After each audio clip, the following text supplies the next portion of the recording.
사무엘하 22장 29절에서 마지막 51절까지 말씀 한 절씩 교독하겠습니다. 여호와여, 주는 나의 등불이시니 여호와께서 나의 어둠을 밝히시리이다.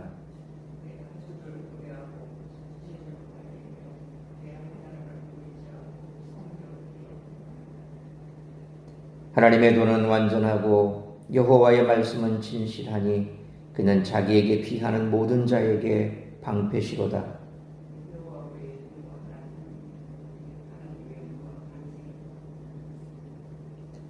하나님은 나의 견고한 요새시며 나를 안전한 곳으로 인도하시며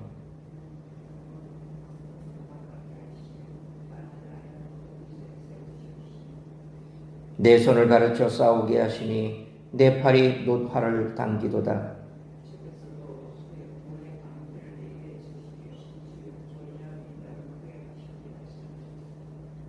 내 걸음을 넓게 하셨고 내 발이 미끄러지지 아니하게 하셨나이다.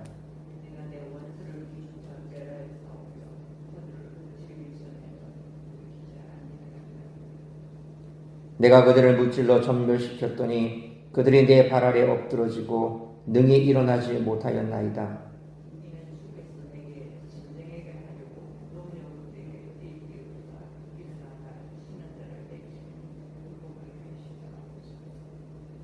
주께서 또 내 원수들이 등을 내게로 향하게 하시고 내게 나를 미워하는 자를 끊어버리게 하셨음이니이다.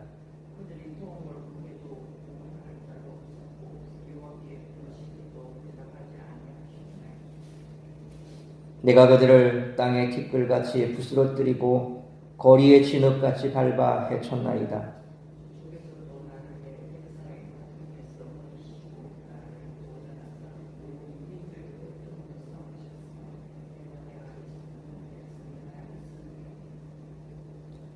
이방인들이 내게 굴복하며 그들이 내 소문을 귀로 듣고 곧 내게 순복하리로다.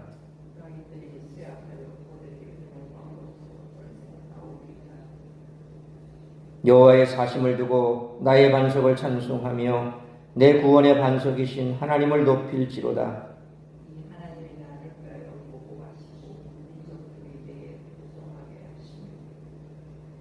나를 원수들에게서 이끌어내시며 나를 대적하는 자 위에 나를 높이시고 나를 강포한 자에게서 건지시는도다.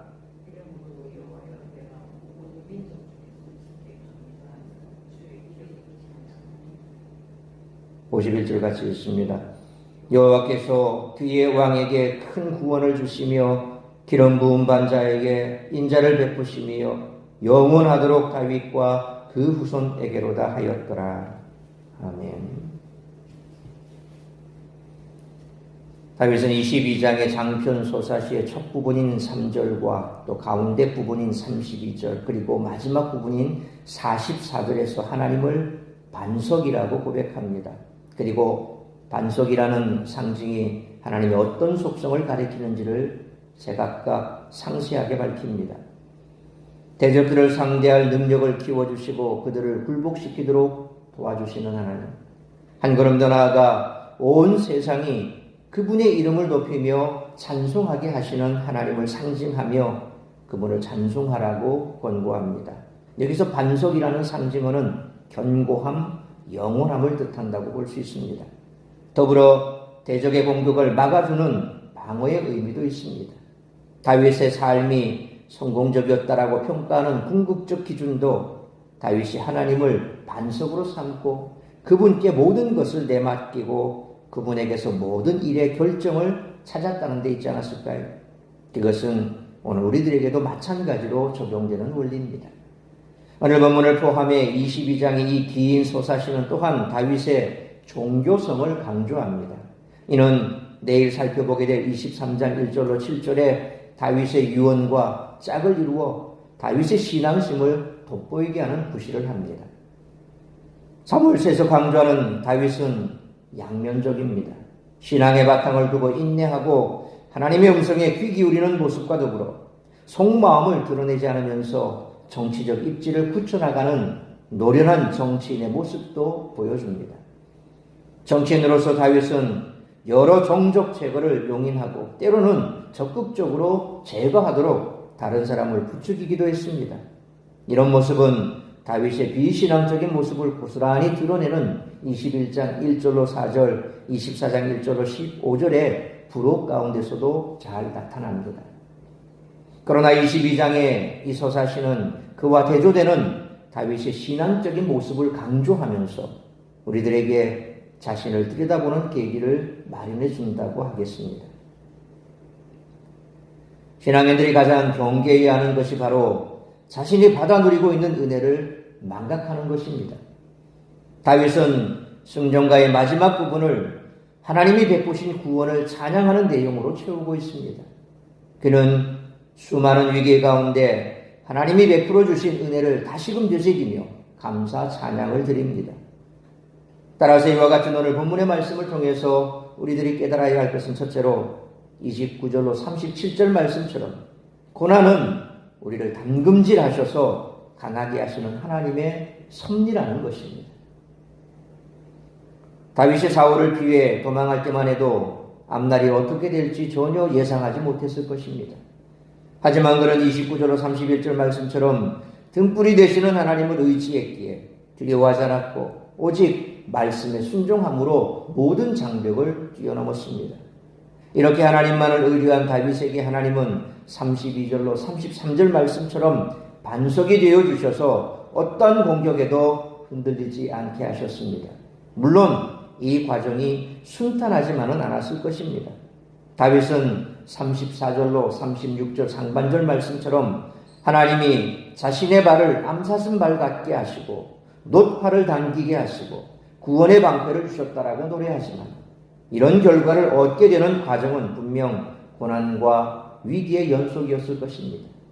하지만 36절 하반절로 37절 말씀처럼 다윗에게 그 고난의 과정은 반드시 필요한 훈련의 과정이었으며 이 훈련은 하나님을 바라고 의뢰하는 영적 능력을 향상시켰습니다.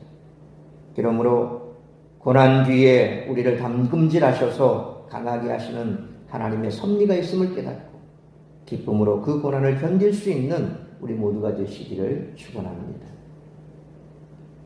두 번째로 38절로 46절 말씀처럼 우리에게 고난을 허락하신 이유는 승리의 영광을 주시기 위함이라는 것입니다. 전쟁은 그 무엇보다 위험하고 힘겨운 일입니다. 그런데 하나님은 38절로 43절 말씀처럼 다윗에게 힘겹고 위험한 전쟁을 끊임없이 겪게 하셨습니다. 하지만 다윗은 그렇게 자신을 전쟁으로 이끄신 하나님을 찬양합니다. 왜냐하면 하나님이 그때마다 모든 원수를 무찌르게 하셨기 때문입니다. 다윗은 하나님의 도우심으로 큰 승리를 거둘 수 있었고 그에게 맞서는 자들은 모두 티끌처럼 진흙처럼 파괴되고 무너져 내렸습니다. 게다가 44절로 46절 말씀처럼 다윗의 소문이 온 땅에 퍼져 이방인들이 그에게 항복하는 일도 일어났습니다. 다른 사람들은 다 편하게 잘 사는데 왜 나는 이렇게 계속 힘드냐며 불평하는 마음이 들 때마다 다윗을 기억하시기 바랍니다. 다윗은 왕으로 세워지기까지 수많은 전쟁을 치러야 했습니다. 그러므로 하나님께서 우리에게 어려움을 허락하신 이유는 그 어려움을 이김으로 승리의 영광을 주시기 위함임을 확신하고 고난을 잘 이겨나가는 우리 모두가 되시기를 축원합니다. 세 번째로 47절로 51절 말씀처럼 고난 중에도 하나님을 의지함으로 승리하는 신앙의 유산을 물려주어야 한다는 것입니다. 다윗은 47절 말씀처럼 노래의 마지막 부분을 여호와는 살아계시다라는 선포로 시작해 51절 말씀처럼 하나님의 구원과 인자가 영원토록 자신과 후손들에게 있으리라는 축복으로 끝을 냅니다. 이스라엘은 지정학적으로 여러 나라들 사이에 끼어 있었기 때문에 조금이라도 힘이 약해지면 침략 대상이 되고 맙니다. 우리나라와 똑같습니다. 그래서 이스라엘 사람들은 한국을 대단히 좋아합니다. 또 뿐만 아니라 어려울 때 우리 한국을 도웠고 우리 역시도 이스라엘을 어려울 때 많이 도와줬던 그런 전례가 있습니다. 왜냐하면 그들의 역사나 우리의 역사나 참 많이 흡사하게 닮아 있고 지정학적으로도 그들도 강대국 사이에 하나님께서 적과 꿀이 흐르는 땅이라고 그들에게 주셨던 그 땅은 알고 보면 위쪽으로는 북쪽에는 메소포타미아 문명이 있고 또 좌측편으로는 이집트 문명이 있지 않습니까? 애굽에서 나와서 그쪽으로 들어갔는데 애굽이라고 하는 그 이집트 문명은 고대로부터 아주 강대한 국가였죠. 그러니까 좌측으로는 애굽이 있고 위쪽으로는 메소포타미아 문명, 그러니까 바벨론 왕국이 있었고 그 이전에는 아수르 왕국이 있었고, 그러니까 그런 왕들 사이에 있는 이스라엘 끼어 있죠. 그러니까 그런 끼어 있는 그 나라를 하나님께 주시면서 적과 꿀이 흐르는 땅이다. 물론 그들도 가나안 땅을 둘러봤을 때 분명 적과 꿀이 흐르는 땅이다. 포도송이를 메고 올 만큼 그 정도로 아주 좋은 그런 땅은 분명했습니다만은, 그런데 사실상 보면 지금 현대로서도 북쪽 헐몬산에 있는 북쪽으로 가면 숲이 좀 나옵니다. 물이 흐릅니다. 헐몬산에서부터 물이 흘러나와서 이렇게 땅을 적셔서 북쪽은 괜찮아요. 남쪽은 뭡니까? 광야입니다. 그래서 유대 광야라고 하는 표현은 그 남쪽으로 가면 갈릴리 호수 남쪽으로 내려가 버리면 아주 황망합니다. 그런 땅입니다. 가도 그냥 풀 한 폭이 안 보여. 그런 땅입니다. 이스라엘 땅이 그런 땅인데, 그럼에도 불구하고 분명 하나님께서 그 땅을 주셨던 이유는 뭡니까? 하나님만 바라보라는 겁니다. 하나님만 바라보면 살 수 있는데, 근데 이스라엘 백성들이 그렇게 하나님을 바라보다 그 안에 있던 가나안 문명 속에서 점점 그들과 동화되고 파묻혀가고 그 땅을 다 쫓아라 그랬는데 쫓아내지 않고 변할 대로 그냥 그렇게 거기에서 그들과 타협하고 살아간 그 결과가 뭡니까? 멸망이 와버린 거죠. 하나님을 바라볼 때는 괜찮은데 하나님을 바라보지 못하니까 그들과 동화되어 멸망해버리는 겁니다. 결국 그들도 2000년 이상 나라 없는 민족으로 떠돌다가 우리가 독립했을 때, 광복했을 때 그 즈음에 그들도 나라를 세우게 되죠. 그러니까 이스라엘 역사나 우리 역사나 참 비슷합니다. 위쪽으로는 중국, 러시아 뭐 이런 대가 강대국이 있죠. 근데 그들이 항상 내려올 때는 우리 땅을 밟고 해양으로 내려가야 됩니다. 일본이 해양 세력 아닙니까? 그 해양 세력의 일복이 저 중국 쪽으로 넘어갈 때 우리를 밟고 넘어가야 돼요. 그러니까 지금도 마찬가지. 일본이라는 강대국이 있고 그리고 위쪽으로는 중국이 있고 러시아가 있고 그 틈바구니 사이에서 우리가 살아남기 위해서는 어떻게 됩니까? 조금이라도 한눈 팔고 그리고 우리의 국력을 우리가 세우지 못하면 결국 무너지고 마는 그런 세력 속에 있습니다. 이스라엘이 그런 세력이었습니다. 결국 이스라엘은 이처럼 끼어있는, 지정학적으로 여러 나라 사이에 끼어있기 때문에도 조금이라도 힘이 약해지면 침략의 대상이 된다는 거죠. 하지만 다윗은 48절로 49절 말씀처럼 원수들에게 보복하시고 이방 민족을 복종시키며 악한 자들로부터 자신을 구원하시고 이방 민족을 복종시키며 그들에게 구원을 베푸시는 하나님이 있기 때문에 두려워할 이유가 없기 때문에 자랑스럽게 그 땅을 후손에게 물려줄 수 있다라고 믿었던 것입니다. 그리고 다윗은 50절 말씀처럼 자신이 겪은 수많은 고난이 모두 하나님의 복을 얻는 도구였음을 고백하며 찬송을 마치고 있다는 것입니다. 우리 역시도 조선 말에 기독교가 들어오고 선교사님들이 이 땅을 바라보면서 이 땅에 들어와서 선교 활동을 펼치면서 그때 변화되었던 많은 그리스도인들이 그 이후로도 끊임없이 민족의 해방을 위해서 힘쓰고 애를 썼고, 사실상 이 독립의 역사를 살펴보면 기독교인들을 빼고 나서는 뭐 할 말이 없습니다.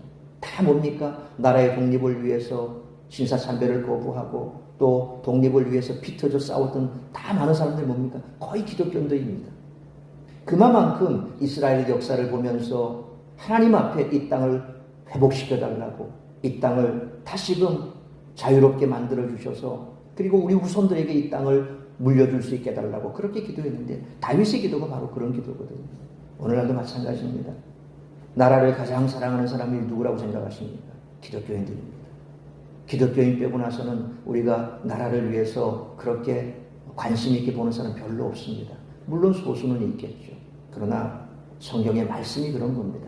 하나님께서 주신 이 땅을 자유롭게 잘 보존하고 가꾸고 후손에게 물려줘야 한다는 사명감은 기독교인들보다 더 많은 사람들은 없습니다. 그래서 지금도 각 기도처에서는 구국 기도를 하지 않습니까?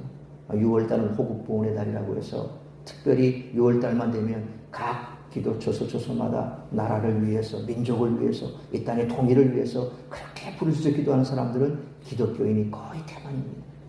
결국 하나님 앞에 우리가 소중하게 받은 이 땅을 다윗과 같은 마음으로 후손들에게 물려줘야 한다는 그 강인한 의지가 있던 거죠. 그러므로 다윗의 노래처럼 우리가 후대에 물려줘야 할 가장 중요한 것은 어려움을 당하더라도 하나님을 의지함으로 승리하는 신앙이므로 이런 신앙의 유산을 잘 물려줄 수 있는 우리 모두가 되시기를 축원합니다. 사랑하는 성도 여러분, 인생을 살다 보면 생각지도 못한 어려움을 겪게 됩니다. 그때가 하나님을 깊이 체험할 수 있는 기회입니다. 하나님께 부르짖고 하나님의 응답하심을 체험하면서 우리의 믿음이 더 성장할 수 있는 기회입니다. 그 기회를 붙잡아 우리 인생에 하나님이 살아계셔서 당신의 자녀를 위해 쉬지 않고 역사하신다는 증거가 되시길 바랍니다.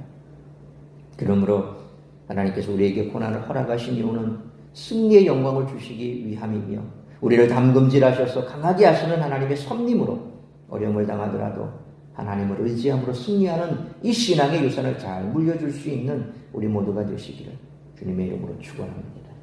기도하겠습니다. 걸어가신 아버지 하나님, 은혜와 사랑을 감사합니다. 장대비가 쏟아지는 가운데서라도 우리를 불러 이 말씀의 자리로 인도하시니 감사합니다.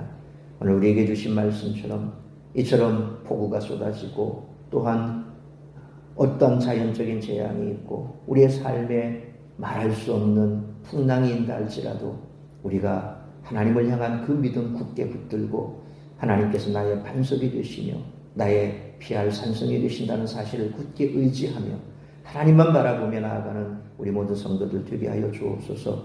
그리함으로 우리 삶 가운데 불어닥치는 광풍과 또한 여러 가지 많은 고난이 있다 할지라도 그것은 우리에게 승리를 주시는 하나님의 놀라운 섭리요 또한 하나님께서 우리와 함께 하시겠다는 그러한 반증이기에 고난의 때에 오히려 더 하나님께서 역사하실 기회라는 사실을 기억하고 기뻐하고 그 고난을 잘 믿음으로 승리하여 하나님 앞에 영광 올려드리는 우리의 성도들의 삶이 되게 하여 주옵소서.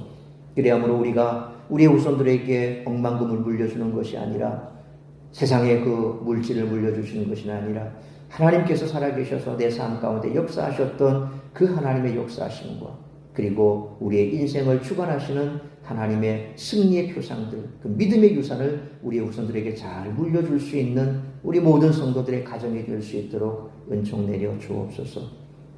계속해서 장막 가운데 비로 인하여 어려움 당하는 성도 없게 하여 주옵시고 또 이 비가 온 나라와 또 국가 가운데 재앙을 불러일으키는 그런 비가 아니라 오히려 하나님 앞에 더 소망으로 나아가는 귀한 통로가 될 수 있도록 크신 은혜 베풀어 주시기를 간절히 빌고 소원하오며 이 모든 말씀 우리 주 예수 그리스도의 이름으로 기도하옵나이다.